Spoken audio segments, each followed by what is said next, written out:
So currently we are in the middle of Packers OTAs, so we've been getting some comments coming out from different players, different coaches.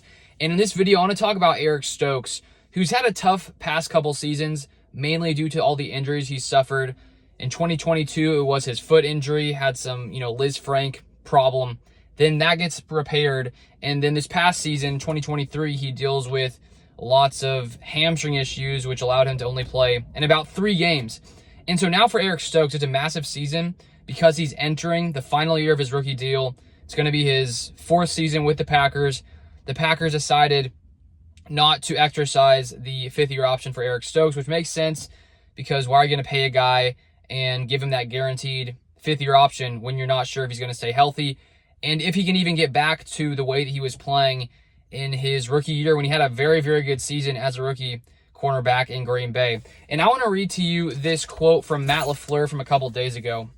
Here's what he said. "I think he's as good as I've ever seen him, both mentally and on the field. He looks fully healthy. He's doing a great job of challenging our wide receivers. He's always in great faith.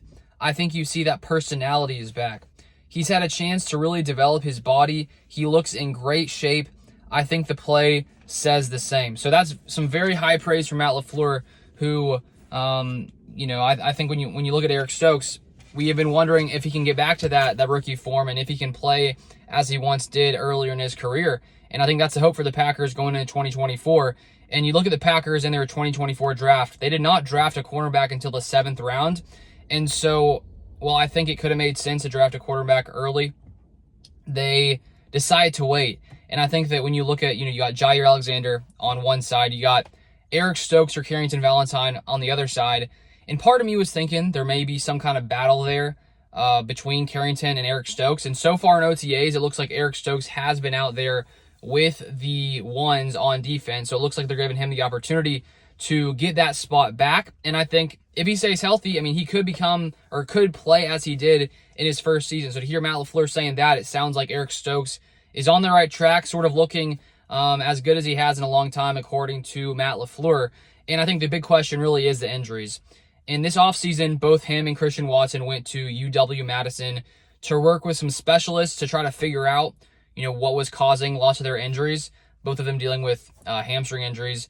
And I was reading an article from Packers.com earlier today, and I think it was talking about Eric Stokes and sort of what he shared from what he learned with those specialists. And basically, because he had that foot injury in 2022, he gets a surgery.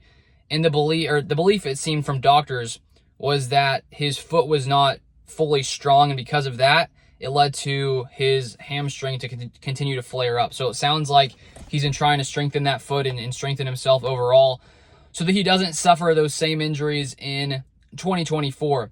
And when you look at this Packers secondary, Jeff Hafley's coming in. The Packers made some big additions. Xavier McKinney, drafting Javon Bullard, safety from Georgia in the 2nd round. And last season, when you look at the health of the Packers, Jair Alexander missed a ton of games last season with injury, with a shoulder injury, with a back injury. Eric Stokes missed a ton of games, most games with those hamstring injuries. And so if Jair Alexander and Eric Stokes are both fully healthy entering 2024, and if Eric Stokes plays as he did in his rookie season, this is going to be a much better Packers secondary overall, not only at cornerback, especially if Jair stays healthy, which hopefully he will, but now at safety with Xavier McKinney getting 4-year, $68 million contract. This Packers secondary has a chance to be, so much better than last season. And even with some of the depth here, Carrington Valentine, Corey Ballantyne, they played a lot of snaps last year for the Packers because of all these injuries to Eric Stokes, to Jair Alexander.